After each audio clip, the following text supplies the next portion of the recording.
तेजस्वी यादव की बात को तो बहुत गंभीरता से लेने का मतलब नहीं। इनके माँ और बाबूजी की सरकार थी 15 साल तक, तो इन्होंने एक रोजगार नहीं दिया, लेकिन अब कह रहे हैं कि हम आएंगे तो नौकरी दे देंगे। तो उनकी बात का गंभीरता से लेने का कोई मतलब नहीं। उनको तो इस बात का एहसास ही नहीं है कि नौकरी देने के लिए करना क्या पड़ेगा, संसाधन क्या लगेगा, उनके समझ के बाहर की चीज है। तेजस्वी जैसे लोगों ने तो ये कहा था कि हम पहले कैबिनेट में पहला सिग्नेचर यही करेंगे, उससे 10 लाख नौकरी मिल जाएगी। तो ये दिखाता है उस आदमी की एक रोजगार नहीं दिया, लेकिन अब कह रहे हैं कि हम आएंगे तो नौकरी दे देंगे। तो उनकी बात का गंभीरता से लेने का कोई मतलब नहीं। उनको तो इस बात का एहसास ही नहीं है कि नौकरी देने के लिए करना क्या पड़ेगा। नेता प्रतिपक्ष तेजस्वी यादव ने शनिवार को आरजेडी का घोषणा पत्र जारी कर दिया है। घोषणा पत्र में पूरे देश में 1 करोड़ नौकरी देने का वादा किया गया है। घोषणा पत्र को जारी करते हुए तेजस्वी यादव ने कहा कि अगर हमारी सरकार आएगी तो 15 अगस्त से पूरे देश में नौकरी देना शुरू करेंगे। वहीं तेजस्वी के इस बयान को लेकर पूरे बिहार में सियासत गर्मा गई है। इस पर जन सुराज पदयात्रा के सूत्रधार प्रशांत किशोर ने कहा कि तेजस्वी यादव को गंभीरता से लेने की जरूरत नहीं है। जिनके माँ बाबू 15 सालों तक बिहार के मुख्यमंत्री रहे, उन्होंने एक रोजगार तो दिया नहीं। तेजस्वी यादव ने सरकार में आते ही कहा था कि हम सरकार में आएंगे तो पहली कैबिनेट में पहले सिग्नेचर से ही 10 लाख नौकरी देंगे।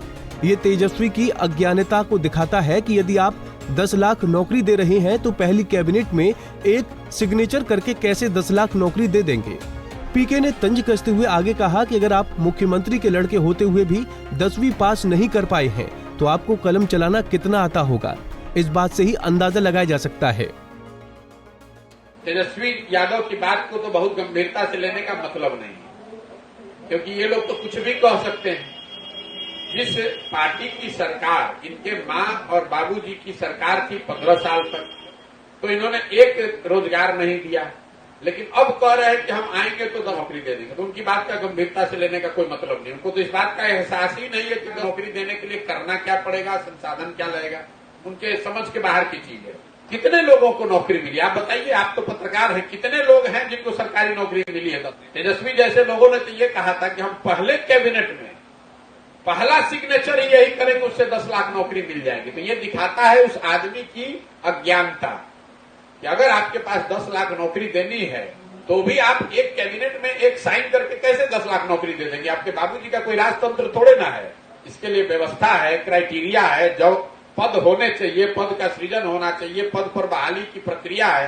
तो लोग ने गलती करी वो छोड़ दिए, उस नेता की सोच देखिए। कह रहे हैं घूम घूम कर पूरे बिहार में कहा कि हम आएंगे और पहले ही कैबिनेट में पहला ही सिग्नेचर करेंगे कि 10 लाख लोगों को नौकरी मिल जाएगी।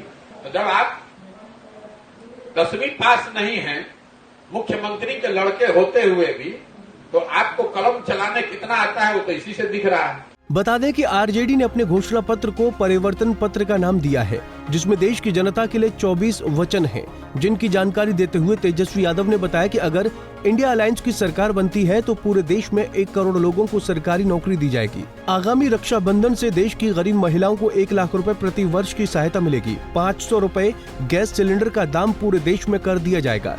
पुरानी पेंशन योजना लागू कर दी जाएगी। 15 अगस्त से नौकरी की प्रक्रिया शुरू हो जाएगी। बिहार को विशेष राज्य का दर्जा दिलवाएंगे। बिहार में बिजली की दर 200 यूनिट फ्री बिजली दी जाएगी। अग्निवीर योजना को खत्म कर दिया जाएगा। इसके साथ ही 1,60,000 करोड़ का स्पेशल पैकेज बिहार को दिया जाएगा। पंजाब केसरी टीवी के लिए पटना से अभिषेक कुमार सिंह की रिपोर्ट।